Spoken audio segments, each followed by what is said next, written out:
The morning sky over New York City turned an unusual shade of purple as the first Draconian ship broke through the cloud cover. Traffic stopped. Phones came out. Social media exploded with videos of the massive crystalline vessel that sparkled like a diamond in the sunlight. Within hours, similar ships appeared over every major city on Earth. General Marcus Hayes stood in the Pentagon's command center, his weathered face illuminated by the glow of dozens of screens. Each monitor showed the same thing: more alien ships arriving by the minute. Their fleet seemed endless, each vessel larger than the largest aircraft carrier Earth had ever built. "Sir, we're receiving a transmission," Lieutenant Sarah Rodriguez announced, her fingers flying over her keyboard. "It's being broadcast on all frequencies, in every language." The message was simple but chilling. Your planet has been chosen for colonization. Surrender or face extinction. The room fell silent. 25 years in the military hadn't prepared Hayes for this moment. He watched as the president's face appeared on the main screen, looking equally stunned. "What are our options?" the president asked. "Our missiles would be like throwing pebbles at a tank, sir," Hayes replied. "Their ships are unlike anything we've ever seen." In orbit, the International Space Station became humanity's closest observation point. Commander Wei Chen watched through the station's windows as more Draconian ships emerged from what appeared to be tears in space itself. The vessels were beautiful in a terrifying way. Their crystalline surfaces caught the sun's light and broke it into rainbow patterns that danced across the station's hull. But Chen noticed something odd. The alien ships seemed to be maintaining an unusually high orbit, much higher than necessary for either communication or attack. He radioed his observations to Mission Control. At NASA's Jet Propulsion Laboratory, Dr. James Martinez and his team worked frantically to analyze the data coming from their atmospheric sensors. Something wasn't adding up. The Draconian ships would occasionally dip lower into Earth's atmosphere, but quickly retreat, as if testing something. "Look at these readings," Martinez said to his colleague, Dr. Emily Pottle. "Every time they enter our atmosphere, their ship's energy signatures fluctuate. It's like they're struggling with something in our air."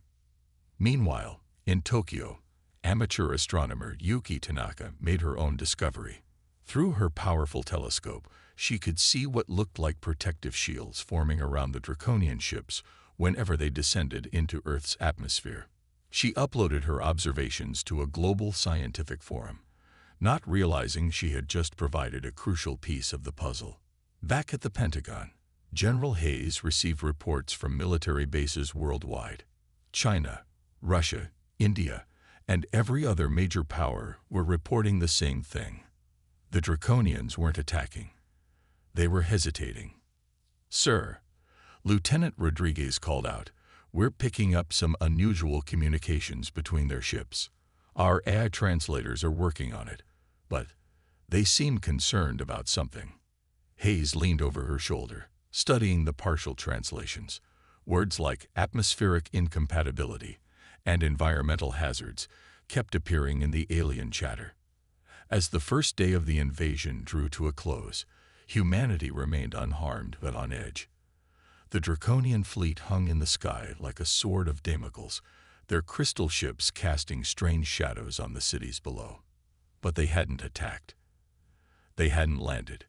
They just watched and tested and watched. In the Pentagon's quiet hours, General Hayes studied the growing pile of reports on his desk. Something about Earth was giving these advanced aliens pause. He didn't know what it was yet, but for the first time since the ships appeared, he felt a glimmer of hope. Humanity had survived its first day of alien contact, but no one knew what tomorrow would bring. Dr. Sarah Chen hadn't slept in 36 hours. Her lab at the Centers for Disease Control was littered with coffee cups and printouts of alien biosignatures captured by NASA's satellites. Something about these readings kept nagging at her mind, like a word stuck on the tip of her tongue. "Run it again," she told her computer, rubbing her tired eyes. The screen displayed a molecular analysis of the faint atmospheric traces left behind when the Draconian ships had briefly dipped into Earth's lower atmosphere. Her phone buzzed. Another message from General Hayes at the Pentagon. Any progress? Before she could reply, her computer beeped. The new analysis was done, and this time, something clicked in her mind. "Oh my God," she whispered, staring at the screen. "That's why they're staying up there." Across the world, the Draconians had begun their next move. Massive objects were descending from their ships, huge cylindrical machines that hovered at the edge of Earth's atmosphere. In London, Beijing, Moscow, and a dozen other cities, people watched as these devices started pumping out a strange greenish gas. At the Pentagon, General Hayes received the call from Dr. Chen, just as the first atmospheric processor appeared over Washington, D.C. "They're trying to change our air," Chen explained, her words tumbling out quickly. "The Draconians evolved in a low-oxygen environment. Earth's atmosphere is poisonous to them. They're not hesitating because they're afraid of our weapons. They literally can't breathe our air." Hayes looked up at the screens showing the green gas spreading through the upper atmosphere. "They're terraforming," he said grimly. "Yes, but here's the thing," Chen continued. "Their biology is completely different from ours. Their cells can't handle free oxygen. Even their technology seems affected. Those crystalline ships of theirs. The oxygen in our atmosphere probably makes them brittle." In orbit, Commander Wei Chen watched from the International Space Station as the atmospheric processors continued their work. He noticed something the ground-based observers couldn't see. The green gas wasn't mixing well with Earth's atmosphere. It seemed to separate and dissipate instead of spreading as the aliens clearly intended. Military leaders around the world were calling for immediate action, wanting to strike at the processors before they could change Earth's atmosphere. But Dr. Chen had a different idea. "If we attack them directly, they'll just overwhelm us with superior firepower," she explained to Hayes and other military leaders in an emergency video conference. "But we have something better: knowledge. They don't know that we've figured out their weakness." The meeting was interrupted by reports from cities near the processors. Draconian ground troops had been spotted for the first time. Tall, crystalline beings wearing sealed environmental suits. But something was wrong. The troops moved awkwardly, as if struggling against Earth's gravity.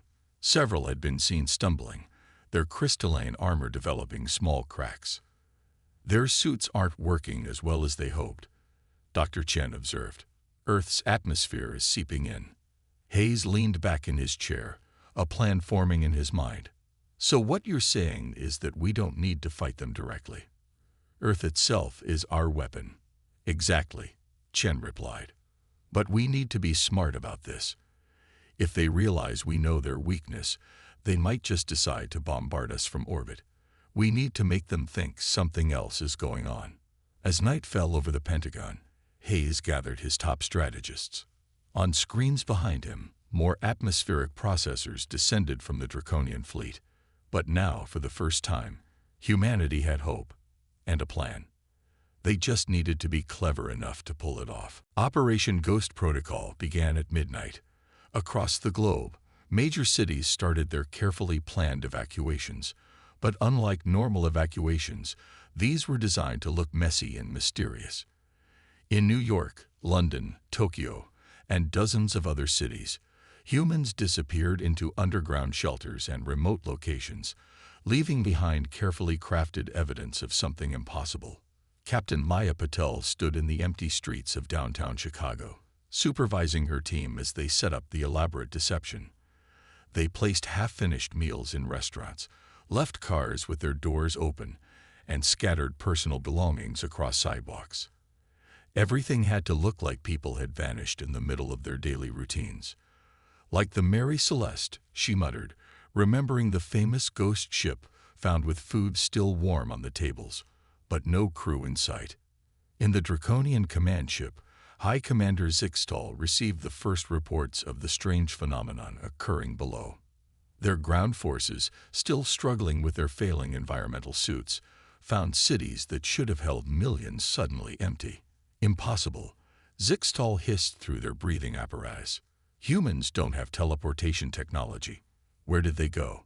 The answer came in the form of data their scouts discovered. Fragments of research papers, hidden files, and partially corrupted video footage, all carefully planted by human intelligence agencies. The files hinted at an ancient civilization that had once inhabited Earth, far more advanced than current humans. In the Pentagon's underground command center, General Hayes watched the plan unfold through surveillance feeds. "Are they taking the bait?" he asked. Dr. Chen nodded, monitoring the intercepted Draconian communications. "They're confused and getting paranoid. Their scientists are particularly interested in the artifacts we planted in the Beijing Institute of Technology. Those artifacts, actually created by Hollywood prop makers working around the clock, suggested a civilization that had mastered gravity manipulation and atmospheric control. The props were carefully designed to match the Draconians' own level of technology, making them believe they'd stumbled upon evidence of a rival advanced species. In orbit, Commander Wei Chen and his crew on the International Space Station played their part. They had shut down all obvious communications, instead broadcasting subtle signals on frequencies they knew the Draconians were monitoring. The signals, designed by Earth's best cryptographers, suggested hidden installations across the planet. On the ground, Special Forces teams moved silently through the abandoned cities, wearing experimental adaptive camouflage suits. They planted more evidence, triggered distant explosions that disappeared without trace, and used prototype sonic devices to create strange noises that echoed through empty streets. The Draconian ground forces grew increasingly nervous. Their environmental suits were failing more frequently now, cracks spreading through their crystalline armor. Several soldiers reported seeing shadows moving in impossible ways. Others swore they heard whispers in empty buildings. "Sir," a Draconian scout reported to Zixtel, "we found another one." The scout's video feed showed a massive door, seemingly made of advanced alloys, half buried under New York City. The door, actually built by theme park engineers in just 2 days, bore symbols similar to those found in Draconian ancient texts. High Commander Zixtel stared at the feed, their crystalline form shimmering with stress patterns. The evidence was becoming overwhelming. Earth wasn't just some primitive planet ripe for colonization. Something else was here, something that had been here long before humans. In the Pentagon, Hayes received word that the Draconians had stopped deploying new atmospheric processors. They were too busy investigating the mysteries suddenly appearing around them. "Phase 1 complete," he announced to his staff. "Now for the hard part." Dr. Chen looked up from her monitors, a slight smile on her face. "Making them believe in ghosts was the easy part," she agreed. "Now we have to become them." The night vision camera showed a group of Draconian soldiers moving through the abandoned streets of Paris. Their crystalline armor glinted under the moonlight, small cracks spreading across their environmental suits. Suddenly, all their equipment stopped working. In the pitch darkness, they heard whispers. Lieutenant Emma Torres watched from her hidden position, speaking softly into a modified sound projector. The device, combined with carefully timed electromagnetic pulses, made her voice seem to come from everywhere and nowhere at once. "This world is not for you," she whispered in the Draconian language, the words echoing off empty buildings. The aliens raised their weapons, but in the darkness, they could only see strange shadows moving against the walls. Back in their command ship, High Commander Zixtal received increasingly disturbing reports. Their ground forces were experiencing equipment failures across the globe. More worryingly, they kept encountering phenomena that their sensors couldn't explain. "Another squad lost contact in Moscow," reported Second Commander Krylax. "When we found them, they were unconscious. Their suits had failed, but before that, they reported seeing something impossible." The impossible things were actually Earth's special forces, using a combination of new technology and old-fashioned stage magic. In Moscow, Navy SEALs wearing prototype cloaking suits had planted sophisticated holograms. In Tokyo, SAS teams used sound-bending technology to create phantom footsteps. In Rio de Janeiro, Chinese special forces deployed experimental chaff that made their movements look like ghost-like blurs on Draconian sensors. Dr. Chen monitored the operation from a secret bunker beneath the Rocky Mountains. Their soldiers are showing signs of extreme stress, she reported to General Hayes. The combination of oxygen toxicity and psychological warfare is breaking them down faster than we expected. The atmospheric processors the Draconians had deployed were now mostly abandoned. The aliens were too scared to maintain them properly. Instead, they focused on investigating the mysterious phenomena appearing around them, exactly as humanity had planned. In the streets of London, a Draconian scientific team investigated a hologram that Dr. Chen's team had created. It showed what appeared to be a massive translucent being walking through a wall. As they studied it, Captain James Wilson's team used concentrated oxygen bursts to create small cracks in their environmental suits.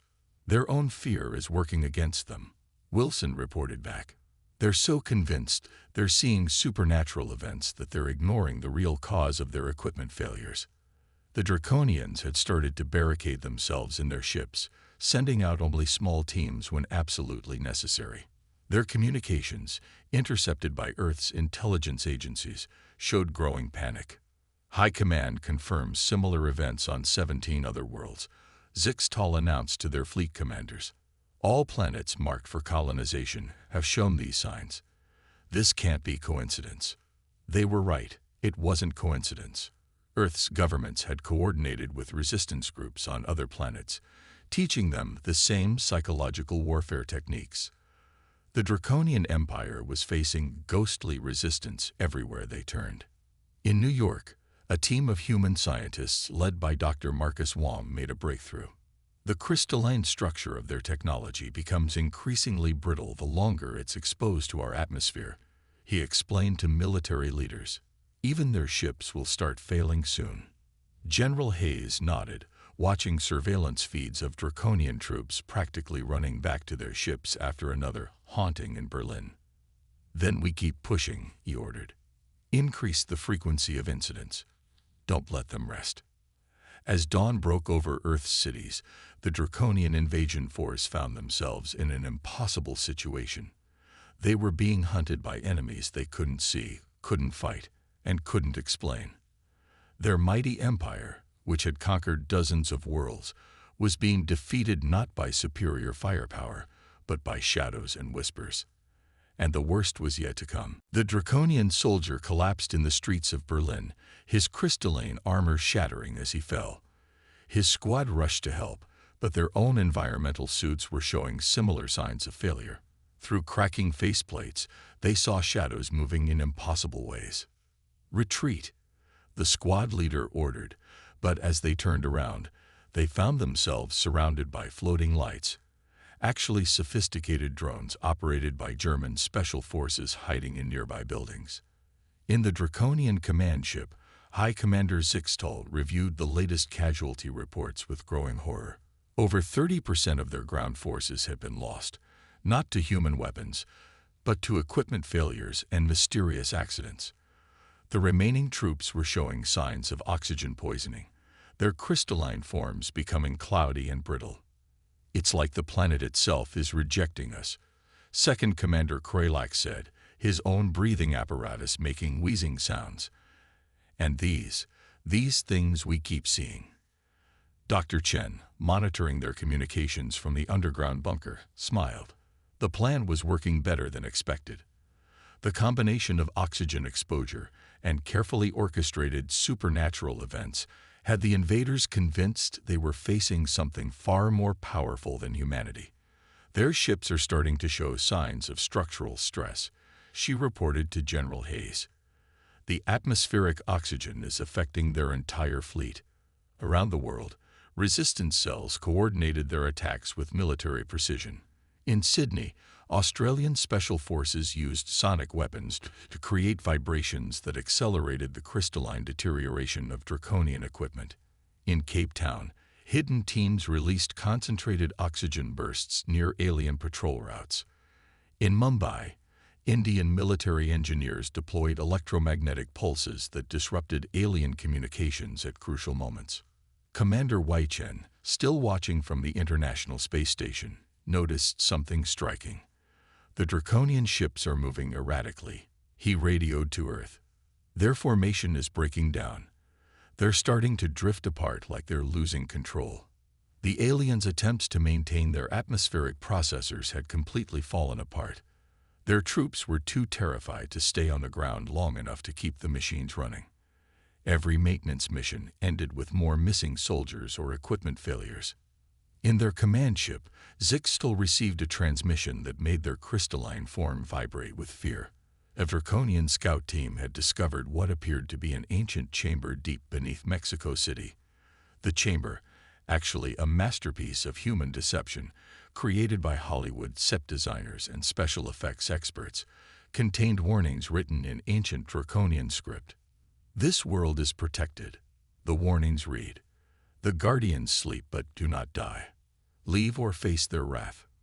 Panic spread through the Draconian ranks. Soldiers refused to leave their ships.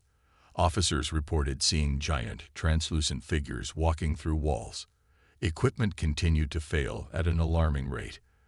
Their mighty invasion force was being defeated not by human weapons, but by fear itself. "Sir," Dr. Chen called to General Hayes, "their command ship is showing significant structural damage. The oxygen exposure is affecting their entire fleet faster than we predicted." Hayes watched the satellite feeds showing the once perfect formation of crystalline ships, now scattered and disorganized. "Time for the final phase," he ordered. "Tell all teams to move into position." Around the world, military and civilian teams prepared for their most ambitious deception yet. In every major city, beneath every atmospheric processor, humans worked in secret to create something that would finally break the Draconian invasion force. In orbit, Commander Chen saw the first signs of ships attempting to retreat. "They're running," he reported, watching as several smaller vessels broke formation and flowed into space. The Draconians had come expecting an easy conquest. Instead, they found themselves trapped in a nightmare they couldn't understand, facing an enemy they couldn't fight, on a planet that seemed determined to destroy them. And humanity was about to deliver the final blow. High Commander Zixtal faced open rebellion on their command ship. 3 squadron leaders had already fled with their ships, disappearing into deep space.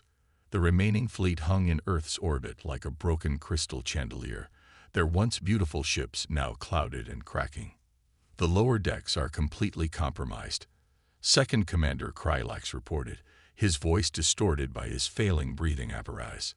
"The ship's crystalline structure is degrading faster than our repair systems can handle." On Earth, Dr. Chen and her team monitored the chaos unfolding in orbit. "Their command structure is breaking down," she told General Hayes. "Time for the killing blow." Hayes nodded and pressed a button on his console, sending a signal to resistance cells worldwide. "Execute final phase," he ordered. In 12 locations around the globe, teams of scientists and soldiers gathered near the abandoned Draconian atmospheric processors. Each team carried devices that looked like ancient artifacts, but contained modern technology hidden beneath weathered surfaces. Captain Maya Patel led the team in New Delhi. "Device in position," she reported, placing their artifact near the base of the processor. Similar reports came in from Beijing, Moscow, New York, and other cities across the world. At exactly midnight GMT, all 12 devices activated simultaneously. They projected massive holograms into the sky, enormous translucent figures that seemed to rise from the Earth itself. The figures, designed to match ancient Draconian religious texts, appeared to be walking through buildings and reaching toward the alien ships. In orbit, panic turned to chaos. "The ancient guardians," screamed one Draconian officer, their crystalline form vibrating with terror. The legends were true. Commander Chen, watching from the International Space Station, saw the Draconian fleet break formation completely. Ships collided with each other in their panic to escape, their compromised structures shattering on impact. Back in their command ship, Zixtel received the final blow to their confidence. Dr. Chen's team broadcast a message that seemed to come from within their own ship's systems. The message played in ancient Draconian. You were warned. The sleepers have awakened. Your time here is over. The broadcast coincided with a coordinated release of concentrated oxygen by Special Forces teams hidden in low orbit. The oxygen, delivered by stealth satellites, created a visible fog around the Draconian ships. Their crystalline hulls began to crack and splinter. Full retreat. Zixtal ordered, their own command ship groaning as its structure threatened to fail. Abandon the atmospheric processors. Leave this cursed world. Dr. Marcus Wong, monitoring from his lab in Singapore, watched as his sensors showed the Draconian ship's crystalline structure reaching critical failure points. Their entire fleet is about to shatter, he warned. They need to leave now, or they won't leave at all. The sight from Earth was spectacular. The massive Draconian fleet, once so threatening, now fled in disarray. Ships vanished into jump points, many of them breaking apart as they escaped. The mighty invasion force that had arrived to conquer Earth was running away in blind panic. In the Pentagon's command center, General Hayes watched the retreat with satisfaction. Status report, he ordered. 80% of their fleet has fled, reported Lieutenant Torres. The remaining ships appear to be following. Their atmospheric processors are completely abandoned. Dr. Chen studied her readings with amazement. We did it, she whispered. We actually did it. We beat them without firing a shot. As the last Draconian ships disappeared into space, celebration broke out in the underground bunkers and hidden bases around the world. Humanity had faced its greatest threat and triumphed not through superior firepower, but through intelligence, creativity, and the clever use of their enemies' own fears against them. But in the command center, Hayes remained focused. Start collecting their abandoned technology, he ordered. We need to be ready in case they come back. They won't, Dr. Chen said confidently. We're probably already becoming a legend in their empire. The planet protected by ancient guardians. No one will dare attack Earth again. 1 month after the Draconian retreat, Dr. Sarah Chen stood in Times Square, watching as life returned to normal. Above her, workers were removing the last of the hologram projectors that had helped save Earth. The morning news played on the giant screens, showing teams of scientists studying the abandoned alien technology. The crystalline technology is revolutionary, Dr. Marcus Wong announced on the news. Even though most of it was damaged by our atmosphere, what we've learned will advance human science by decades. Behind him, researchers carefully examined pieces of a Draconian atmospheric processor. In orbit, Commander Wei Chen supervised the International Space Station's expansion. Engineers were incorporating salvaged alien materials into new sections of the station, making it 3 times larger than before. The view is different now, he radioed to Earth, looking at the debris field of abandoned Draconian equipment that humans were slowly collecting. At the Pentagon, General Hayes reviewed reports from around the world. The Draconian invasion, despite its failure, had changed Earth forever. Countries that had once been enemies now worked together, sharing resources and technology.